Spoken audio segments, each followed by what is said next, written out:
Nah, jadi ada 3 jenis pestisida yang wajib Anda ketahui pada saat musim hujan. Nah, kenapa? Karena banyak banget petani yang salah pilih pestisida. Akhirnya ujungnya sia-sia atau penyemprotannya tidak maksimal. Nah, kenapa? Karena walaupun sudah disemprot, langsung kita semprot. Ketika salah pakai pestisida, penyakit tidak akan bisa mati. Penyakit tidak bisa musnah. Kenapa? Karena salah pestisidanya. Nah, maka dari itu pada materi ini Ulun pengen membekali pian semua di sini 3 jenis pestisida yang perlu pian pahami, terutama menghadapi harga yang mudah-mudahan nanti stabil bahkan lebih naik lagi. Nah, berdasarkan mobilitas pestisida di dalam tanaman, nah pestisida itu dibagi menjadi 3. Yang pertama adalah pestisida yang hanya menempel di luar tanaman. Kemudian pestisida yang diserap tanaman tapi hanya berada di dalam bagian situ saja. Dan yang ketiga, diserap tanaman kemudian lari sampai pada bagian tertentu. Yang pertama di sini tidak diserap tanaman atau tidak diadsorpsi tanaman, namanya adalah kontak. Dia hanya menempel di permukaan saja. Dan yang namanya kontak ini, ingat, tidak diserap tanaman dan hanya berada di permukaan. Ibaratnya si kontak ini dia bersifat sebagai penjaga yang memang tidak boleh kemana-mana kecuali berjaga di bagian situ. Sehingga ketika Anda menembakkan namanya pestisida kontak, maka dia hanya berjaga di bagian mana yang Anda tembakkan. Nah, itu yang namanya pestisida kontak. Kemudian yang saya sebut yang kedua, diserap, dia masuk ke dalam tanaman atau diadsorpsi tanaman, tapi dia hanya berada pada lingkungan situ saja. Artinya misalnya rumah kita tuh kan ada namanya pintu depan, tengah, dan juga dapur, kan begitu. Dia itu ketika masuk di pintu depan cuman berada di ruang tamu saja, tidak ke tengah, tidak ke dapur. Namanya adalah translaminar. Nah, artinya dia menjaga tapi menjaga di dalam. Jadi bedanya gini ya, bedanya yang namanya kontak dia jaga di luar rumah, di luar pintu. Kalau yang namanya translaminar berada di dalam pintu, tapi di ruang itu saja. Sedangkan sistemik, nah sistemik, dia ini masuk dan dia bisa jalan sampai ke dapur. Nah, gini, ini perbedaannya. Lalu, di dalam tanaman, yang sistemik ini tuh sifatnya mengejar. Artinya, yang namanya sistemik itu ketika sudah masuk, dia ngejar. Jadi kalau ada misalnya satu penyakit yang memang sudah ada di dalam tanaman, dikejar sampai di mana keberadaan penyakit tersebut. Nah, itu disebut dengan pestisida sistemik. Kesalahan fatal selama ini yang terjadi di kalangan petani, mereka tidak memahami bahwa ketika tanaman kita belum terserang penyakit, maka cukup diberikan kontak saja. Kenapa? Karena coba gini, tangannya semuanya gini. Ya, tangannya semuanya gini. Semuanya gini supaya hafal. Di luar. Ya, ucapkan di luar. Di dalam. Di luar, di dalam. Nah, ketika penyakitnya di luar, berarti di mana? Berarti sudah di dalam belum? Belum. Nah, berarti cukup yang menjaga di luar saja. Tidak perlu memberikan sistemik. Kenapa? Karena musuhnya di luar. Sementara, sekali lagi, di luar. Yuk, silakan di luar. Di luar. Di dalam. Kalau sudah di sini, berarti penyakitnya di mana? Di luar tidak? Tidak. Maka kita perlu ketahui dulu sejauh mana dia sudah masuk. Kalau masuknya belum terlalu jauh, Anda tahu bahwa baru saja kena penyakit, maka boleh menggunakan translaminar. Tetapi kalau sudah terlanjur masuk sampai ke dalam, masuk ke dalam pembuluh namanya silem yang mengangkut air, masuk ke dalam pembuluh bagian dalam, maka Anda perlu menggunakan namanya sistemik. Buat apa? Ngejar yang sudah terlanjur masuk. Jadi yang namanya sistemik ini dia mengejar. Kalau sudah ada, dikejarlah di mana keberadaan penyakit tersebut. Lalu apa yang terjadi misalnya ketika penyakitnya masih di sana? Ya tidak, kita menggunakan sistemik. Maka bayangkan coba, ada orang yang mengejar tapi yang dikejar tidak ada. Misalnya contoh, yang sistemik udah kita semprot, masuklah dia. Maka sebagian besar bahan aktif akan ditranslokasikan ke bagian lainnya. Ya kan? Maka pertanyaan saya, ketika yang jaga sudah masuk dan kemudian mengejar, ada yang jaga tidak? Maka kalau musim hujan, tanamannya belum kena penyakit, kita menggunakan sistemik, maka kita akan kecolongan. Maka berarti mesti kombinasi dong. Ya memang begitu. Jadi memang satu pestisida idealnya kalau di situ ada sistemik, maka sebaiknya juga ada kontaknya. Sehingga ketika yang ini kita utus untuk mengejar, maka ada yang jaga.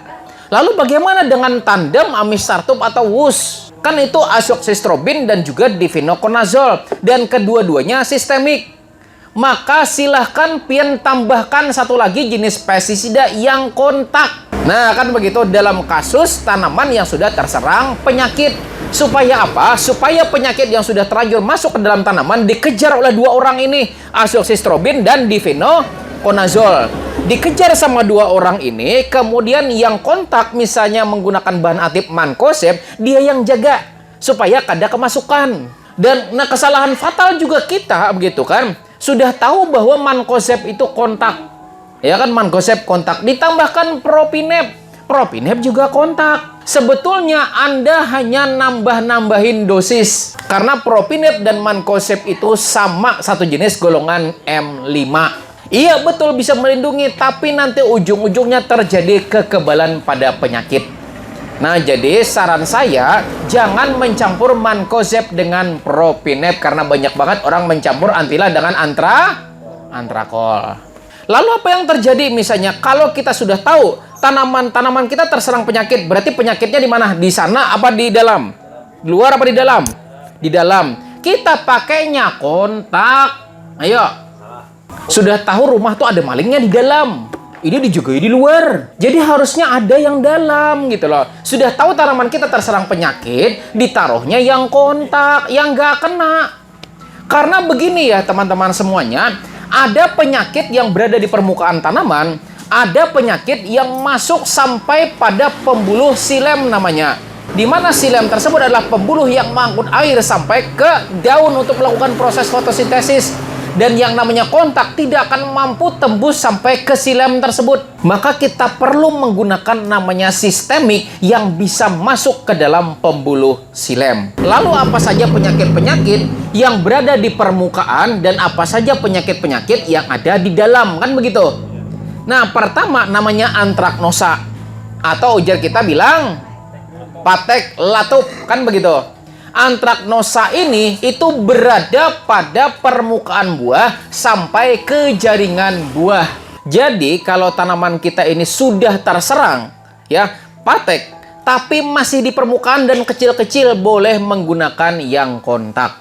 Namun kalau sudah sampai hitam, basah, berarti sudah di dalam. Berarti wajib menggunakan yang sistemik. Nah, selanjutnya setelah antraknosa, kemudian ada lagi namanya busuk ranting dan juga busuk batang. Nah, busuk ranting dan busuk batang ini tidak berada di permukaan tapi di dalam. Nah, jadi selama ini kita misalnya menyemprot pakai antila, menyemprot pakai mancozeb, tanaman yang kena busuk batang, busuk ranting, ada kan yang hitam-hitam di ranting atau di batang. Coba aja Anda patah aja sampai ke dalam hitam, ya tidak? Jadi ketika kita semprotkan yang kotak, ya cuman permukaannya aja yang kena. Dalamnya kena nggak? Enggak.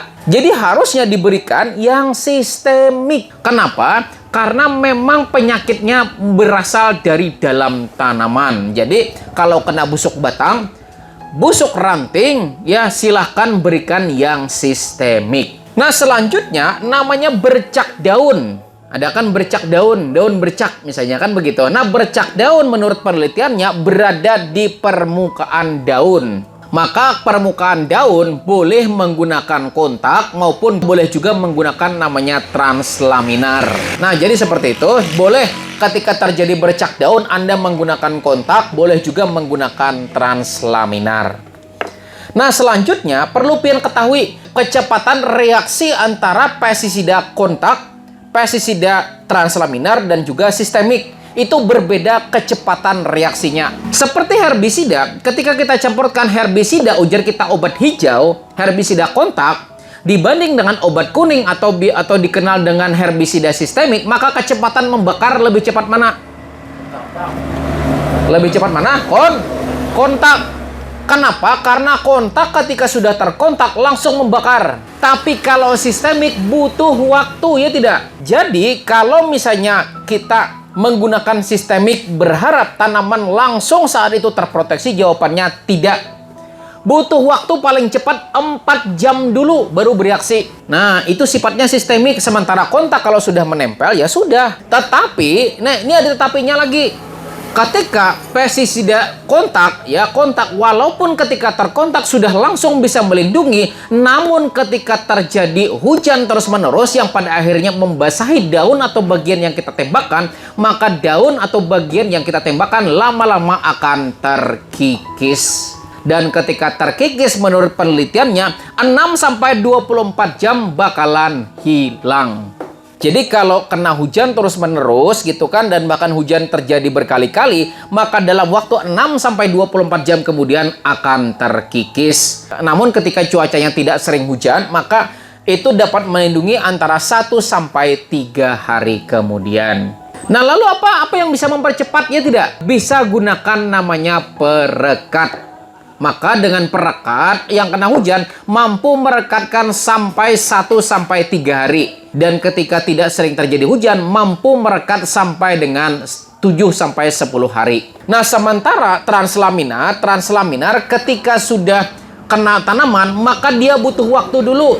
Setelah dia terserap dan berada di dalam atau berada di lingkungan sekitar situ, maka dia bisa bertahan di dalam tanaman antara 2-5 hari saat sering terjadi hujan.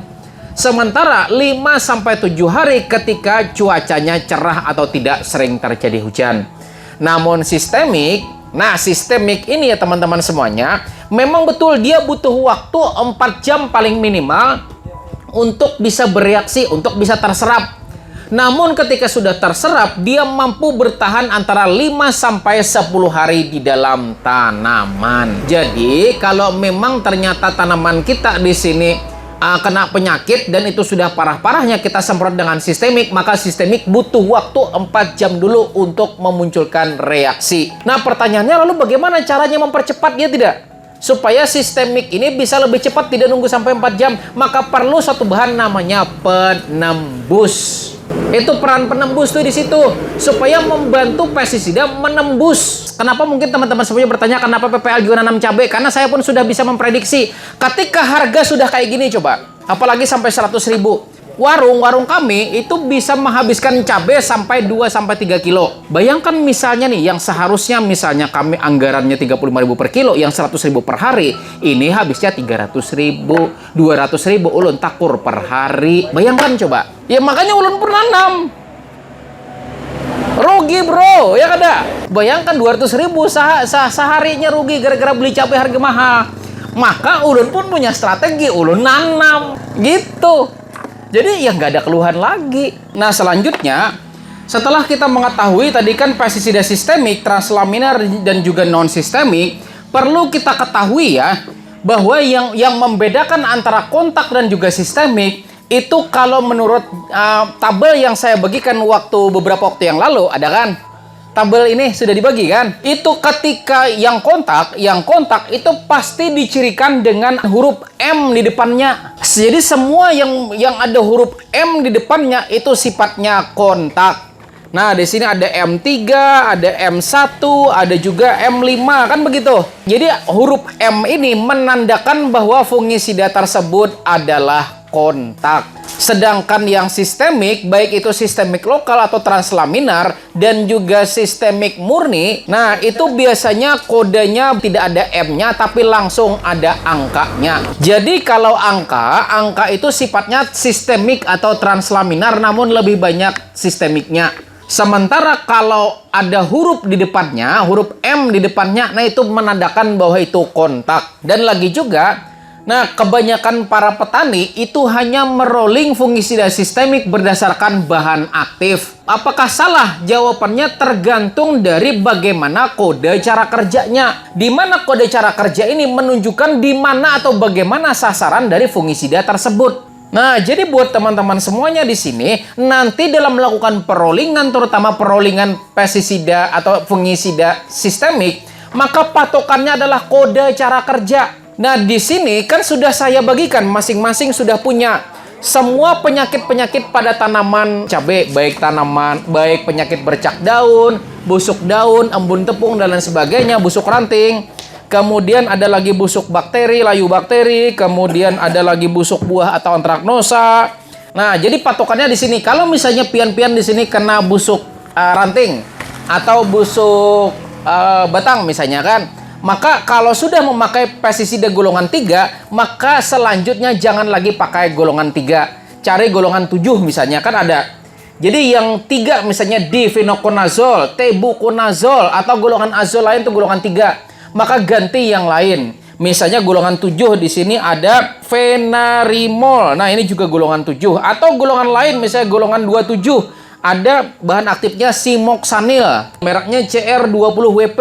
Itu boleh. Maka dengan cara seperti itu Anda betul-betul merolling di mana serangan dari pestisida yang Anda tembakan. Kalau misalnya Anda menggunakan difenoconazole, mereknya misalnya Amistartop, kemudian Anda rolling menggunakan namanya Nativo tibuconazole, maka sama-sama saja golongan 3. Bedanya yang satu gula merah, yang satu gula putih. Sama gula, kan begitu. Nah, jadi perollingannya yang benar adalah bukan merolling bahan aktif, tapi yang dirolling adalah kode cara kerja. Nah, jadi patokannya di sini. Jadi masing-masing sudah ulun bagikan, maka silakan lah.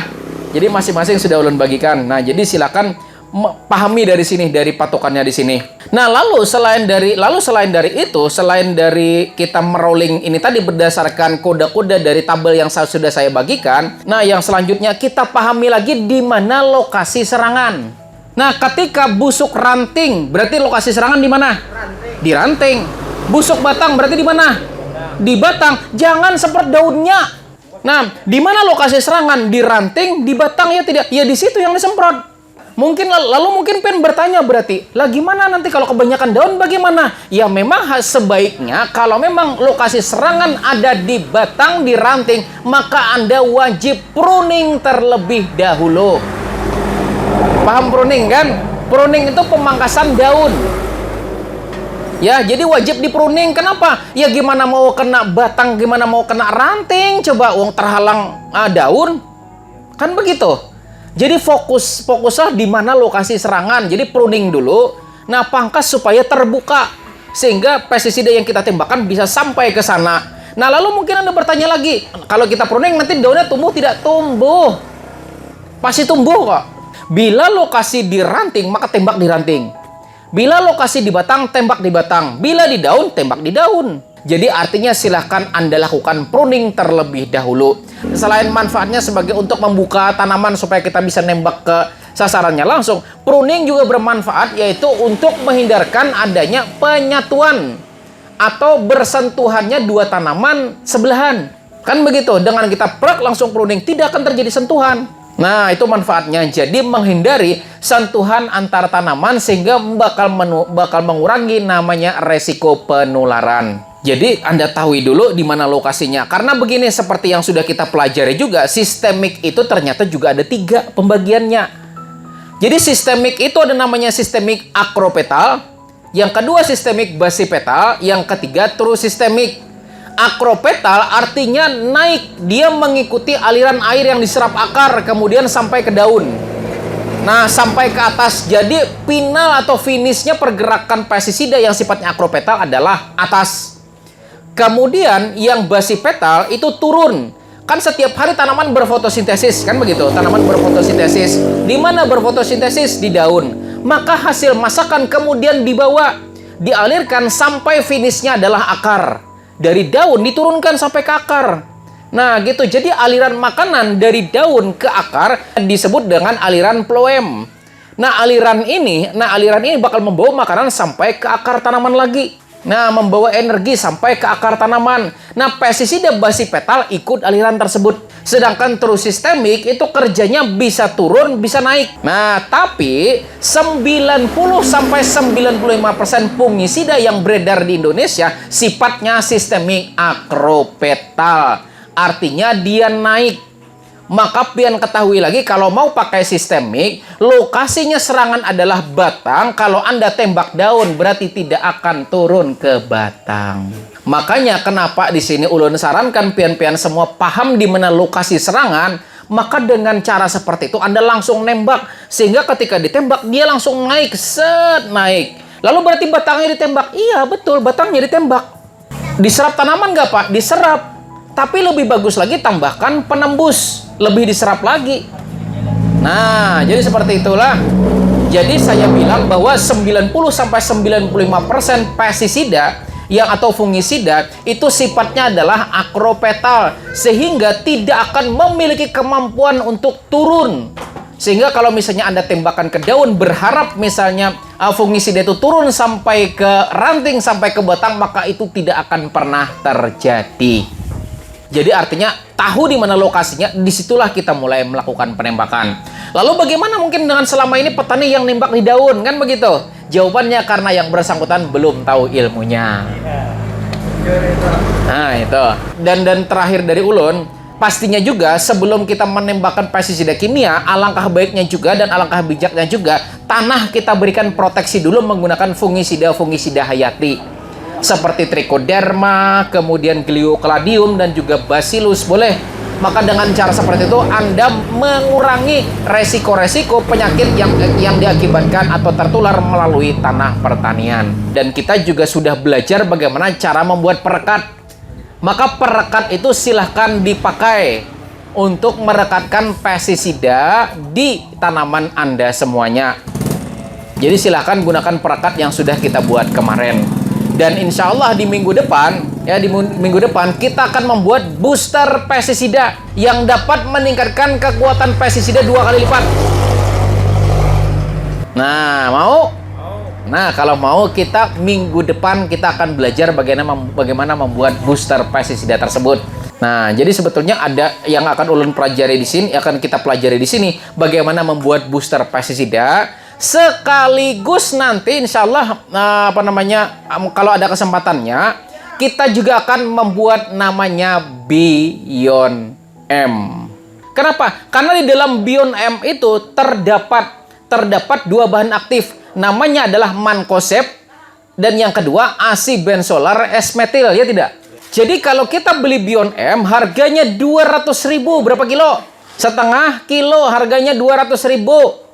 Padahal isinya mancozeb, yang sebutnya fungisida cuman mancozeb. Asibenzolar S-metil itu membentuk SAR namanya, Systemic Acquired Resistance. Nah, ketahanan tubuh imun. Berarti sebetulnya kita juga bisa dong, bisa. Dengan bermodal fungisida mancozeb ditambah dengan satu bahan yang sifatnya juga SAR.